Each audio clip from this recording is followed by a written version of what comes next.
ஒரு நல்ல கதையை எடுத்துக்கிட்டு, அதாவது ரொம்ப மிக எதார்த்தமாக இந்த மாதிரி கேள்விகள்லாம் வராத ஒரு கதையை எடுத்துகிட்டு ஜெயிக்கிறது சாதாரணமான விஷயம். ஆனால் இப்படி ஒரு கேள்வி உள்ளே இருக்கிறதே 22 வருஷம் கழித்து அந்த ரகசியத்தை இப்போ தான் நான் சொல்கிறேன். முதல் மரியாதையில் எனக்கு ஒரு உண்மை தெரிஞ்சாகணும் மாதிரி, இது வரைக்கும் உங்களுக்கு யாருக்குமே இந்த விஷயம் தெரியல. நான் சொல்கிறது வந்து அப்படி ஒரு உள்ளுக்குள்ளே அப்படி ஒரு விஷயம் இருக்குது. எப்படி இருந்தாலும் ஒரு பொண்ணை கூட்டு போய் சந்தோஷமாக ஒரு குடிசை எடுத்து கொடுத்து, ஒரு தையல் மிஷின் கொடுத்து அவளை வாழ வச்சிருக்கலாமே கௌரவமாக. எதுக்காக அவளை சீரழிக்கணும், எதுக்காக இப்படி கஷ்டப்படுத்தணும்? இது என்னுடைய கேள்வி, வெறும் ஒரு கதாசிரியரா. அதுதான் நானும் சொல்கிறேன். உங்களுக்கு தெரியாமல் 22 வருஷமாக அதை மனசுக்குள்ளே பூட்டி வைக்கிற அளவுக்கு அந்த கதையை வெற்றி அடைய வச்சது அவருடைய திறமைன்னு சொல்கிறேன் நான். பார்த்திபன் சார், நீங்கள் எப்படி பேசுவீங்கன்னு எல்லாருக்கும் தெரியும். இங்கே நீங்கள் எப்படி பேசுவீங்கன்னு எல்லாருக்கும் தெரியும். சின்ன வயசுலேயே நீங்கள் இப்படி தான் பேசியிருப்பீங்க. உண்மையிலே உங்களுக்கு எத்தனை காதல், அதே மாதிரி அந்த காதலியை பின்னால் நீங்கள் சந்திச்சிருக்கீங்களா? அப்போ உங்கள் மனநிலை எப்படி இருந்தது? நீங்கள் காதலியே எல்லாம் பாஸ்ட் டென்ஸில் சொல்கிறீங்க. தேவி அன்னைக்கு புரிஞ்சு அவங்க சிரிச்சாங்க பாருங்கள். அது காதலி ஏதோ முந்தி நடந்த ஒரு கதை மாதிரி இப்போ சொல்லிகிட்டு இருக்கீங்க. அப்புறம் நீங்கள் எப்படி பேசுவீங்கன்னு எனக்கு தெரியும் அப்படின்னோடனே, நேற்று எங்கள் ஆஃபீஸில் நடந்த ஒரு விஷயம் நான் சொன்னேன். இன்றைக்கி சாயங்காலம் 6 மணிக்கு ராமசாமின்னு ஒருத்தர் வருவார் அப்படின்னு சொன்னேன். அதை ஒரு பையன் நோட் பண்ணிட்டான். 6 மணிக்கு ராமசாமி, வர ஒரு பேர் ராமசாமி அப்படி எழுதி முடிச்சோன்னா, அப்புறம் சார் அப்படின்னா வராத ஒரு பேர் கிருஷ்ணசாமி அப்படின்னா, வராத ஒரு பேர் கிருஷ்ணசாமி அப்படின்னா, சார் வராத ஒரு பேர் அப்படின்னா கிருஷ்ணசாமி அப்படின்னு எழுதிட்டாப்ல. சொல்கிறது புரியுதா? வர ஒரு பேர் ராமசாமி, வராத ஒரு பேர் கிருஷ்ணசாமிட்டு போயிட்டான் அவன் பாட்டில். எனக்கு ரொம்ப ஷாக் ஆகிடுச்சு. அப்படின்னா என்ன அர்த்தம்னா, நான் பேசுகிறதெல்லாம் ரொம்ப உண்மையை அவன் நம்பிட்டு போயிட்டான். அந்த மாதிரி இந்த பேச்சு திறமை மட்டும் இருந்ததுன்னு வச்சிங்களேன், நிறைய காதல் வரும்.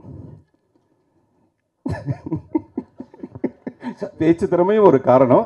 அப்புறம் பழைய காதலியை பார்த்தா எப்படி இருக்குன்னா, இப்போ நம்ம நந்திதா தாஸ், அதுதான் சொல்கிறேன், நந்திதா தாஸை அங்கே ரோட்டோரத்தில் பார்க்கும்போது என்னவா இருந்ததோ அந்த மாதிரி பல சந்தர்ப்பங்கள் எனக்கு ஏற்பட்டிருக்கு.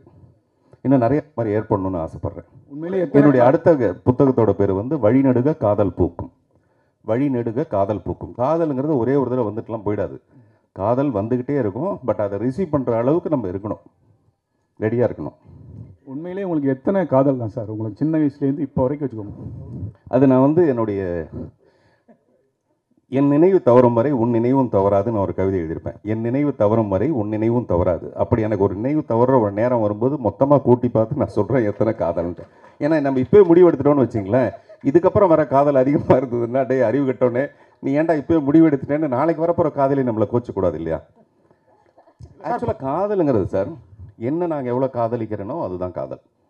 அதுதான் நான் சொல்கிறேன். மனசுக்குள்ளே எவ்வளோ இருக்கோ அதுதான் காதல். காதலிங்கிறது உருவம்.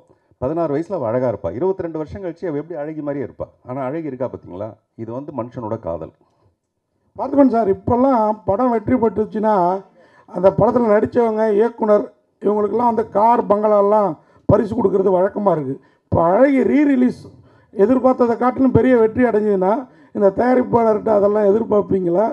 கொடுப்பாரா அப்படிங்கிறது தான். இல்லை, அவர் வந்து முன்னாடியே சொன்னார். இங்கே பேசும்போது பன்ருட்டியில் நடக்கும்போது போய் பார்த்தேன், இவங்கெல்லாம் சின்ன வீட்டில் சந்தோஷமாக இருந்தாங்கன்னு. எல்லோரும் சின்ன வீட்டில் சந்தோஷமாக தான் இருப்பாங்க.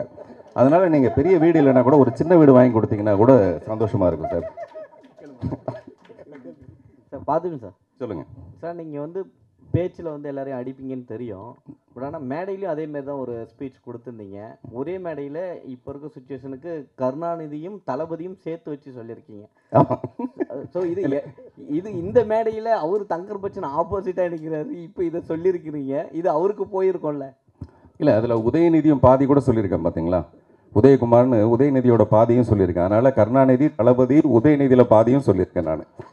அப்படி பேசுனது எனக்கு ரொம்ப இன்ப நிதியாக இருந்தது சார். ஓப்பனிங்காக நீங்கள் தங்கர் பச்சனுக்கு வெற்றிக்கு வாழ்த்துக்களும் சொல்லிட்டீங்க, அவர் தான் எம்பின்னு சொல்லியிருக்கீங்க. ஆமாம், இங்கேயே பிரச்சாரத்தை ஆரம்பிச்சிட்டீங்க.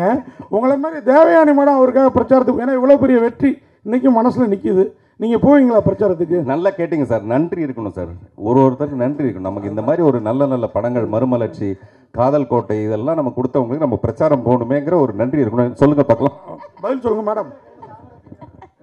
சார், அது மாதிரி தயாரிப்பாளர் வந்து நந்திதா கையில் தாமரை வச்சிருக்காரு. அவர் வெற்றி பட்டா நல்லா இருக்கும். அவர் வெற்றி அடையணும் இல்லையா? அவர் ஒரு புது ஜர்னியில் ஆரம்பிக்கிறாரு. அந்த ஜர்னி அவருக்கு சிறப்பாக வரட்டும்னு நான் வேண்டிக்கிறேன், வாழ்த்துறேன். பார்த்துக்கணும் சார், தயாரிப்பாளர் ஏதோ நினச்சி கையில் வந்து தாமரை பூ வச்சிருக்காரு. அது வந்து என்ன நினைக்கிறீங்க? அது ஏன்னா தங்கர் பச்சன்னா அவருக்கு நண்பர், அவரும் இப்போ அந்த கூட்டணியில் தான் இருக்கிறாரு.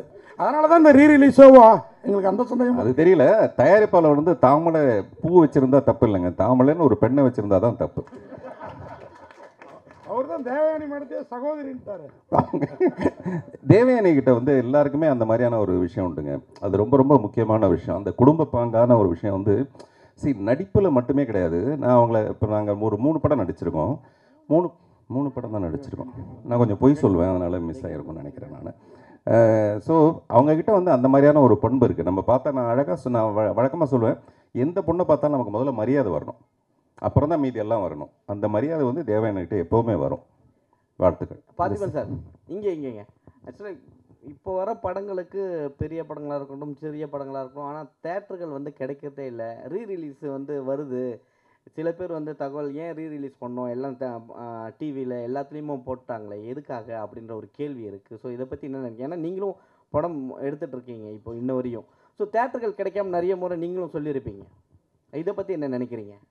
இல்லை, நான் வந்து இந்த ரீரிலீஸ் ஆகிற படங்களை பற்றி எப்போவுமே சொன்னது கிடையாது. நல்ல விஷயங்கள் வந்து மறுபடியும் நமக்கு வந்துக்கிட்டே தீரும். அலைகள் மாதிரி மறுபடியும் வந்து அது காலம் நம்ம தொட்டுக்கிட்டே இருக்க மாதிரி நல்ல படங்கள் திரும்பியும் வரும். அந்த மாதிரி தான் இந்த படம். அது வேட்டையாட விளையாட இருந்தாலும் சரி, 96 இருந்தாலும் சரி. இன்னும் சொல்லப்போனால் இந்த அழகிய ஒரு வகையான தேவதாஸ் தான். தேவதாஸ்னு நாகேஸ்வரன் சாவித்திரி நடித்த படம் பார்த்தீங்கன்னா அந்த கதையோட ஒரு மைய கருத்து இந்த படத்துலையும் இருக்கும். இப்போ நான் சொல்கிறது 2வது அதிர்ச்சி தகவல் சொல்கிறேன். இதெல்லாம் நான் ஏன் சொல்கிறேன்னா, நாளைக்கு படம் பார்க்கும்போது இல்லை, ஏதோ ஒரு வகையில் பழைய அழகி தானே அப்படின்னு இல்லாமல் இந்த அழகில் இன்னும் நிறைய விஷயம் இருக்குதுன்னு சொல்கிறதுக்காக நான் இந்த விஷயத்த சொல்கிறேன். அதனால் இது ஒரு ஓப்பன் கிரவுண்ட், யார் வேணாலும் விளையாடலாம். ஆனால் பெரிய படங்கள் வரும்போது மட்டும்தான் என்னுடைய அப்ஜெக்ஷன் என்ன இருக்குன்னா, பொங்கல் தீபாவளி மாதிரி படங்கள் டைமில் ஏன் நீங்கள் பெரிய படங்களை ரிலீஸ் பண்ணுறீங்க, அந்த நேரத்தில் நீங்கள் சின்ன படங்களை ரிலீஸ் பண்ணுங்கள். ஏன்னா பெரிய நடிகர்களோட படம் ரிலீஸ் ஆகிறதே ஒரு பொங்கல் மாதிரி பண்டிகை தானேன்னு அடிக்கடி நான் சொல்லிட்டு இருக்கேன். அதனால் என்னுடைய பிரச்சனை வந்து பெரிய படங்கள் கிடைக்கும்போது சின்ன படங்களுக்கு இடம் கிடைக்க மாட்டேங்குது அப்படிங்கிறது தான் என்னுடைய விஷயம். ஆனால் அழகி மாதிரி இந்த படங்களுக்கு கிடையாது. தேவயானி மேடம், லாஸ்ட்டாக ஒரு கொஸ்டின் மேடம். நீங்கள் வந்து இப்போ கேட்டீங்க, நீங்களே முடிவு பண்ணிட்டீங்க. அதை முடிக்கட்டும். இல்லை மற்றவங்களுக்கு கேட்கட்டும். மேடம், இந்த படம் வந்து அழகி இப்போ வந்து ரீரிலீஸ் பண்ணியிருக்காங்க. ஒருவேளை ரீமேக் இல்லை பார்த்திபன் சார் எல்லாரும் சொல்கிற மாதிரி பார்ட் 2 எடுத்தால் நீங்கள் அதில் அந்த வளர்மதி கேரக்டர் பண்ணுவீங்களா இல்லை தனம் கேரக்டர்? ஏன்னா பார்த்திபன் சார் இவ்வளோ விளக்கம் கொடுத்துட்டாரு, காதலியோட மனைவி தான் புரிஞ்சுக்கிட்டவங்க அப்படின்லாம் சொல்லி. நீங்கள் இப்போ விரும்புகிறது நந்திதா கேரக்டர் விரும்புவீங்களா திருப்பி இப்போ பண்ணுறப்ப, இல்லை உங்கள் கேரக்டரை திருப்பி பண்ணணும்னு நினைப்பீங்க?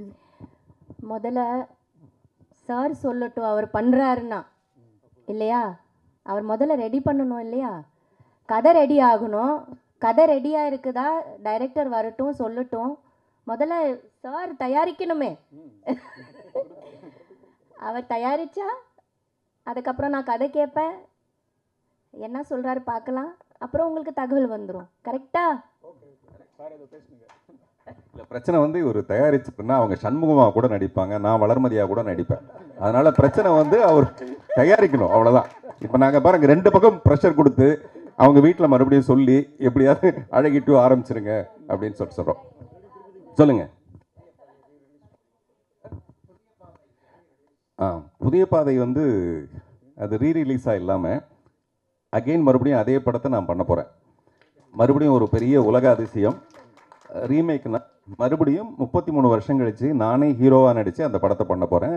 அந்த படத்தோட பேர் டார்க் வெப்னு பேர். ஒரு ஆங்கிலம் டார்க் வெப்னு பேர். அது இந்த படம் இப்போ என்னுடைய டீன்ஸ் படம் ரிலீஸ் ஆனதுக்கப்புறம் அந்த படத்துக்கான வேலையை ஆரம்பிப்பேன். தேவயானி மேடம், இந்த படம் வந்து 22 வருஷம் ஆகிட்டு. இந்த பையங்கள்லாம் இவ்வளோ வளர்ந்துட்டாங்க. ஆனால் நீங்கள் அந்த பாரதியில் பார்த்த செல்லம்மா மாதிரி, இந்த அழகியில் பார்த்த வளர்மதி மாதிரி அப்படி இருக்கீங்களா? உண்மையான அழகியா?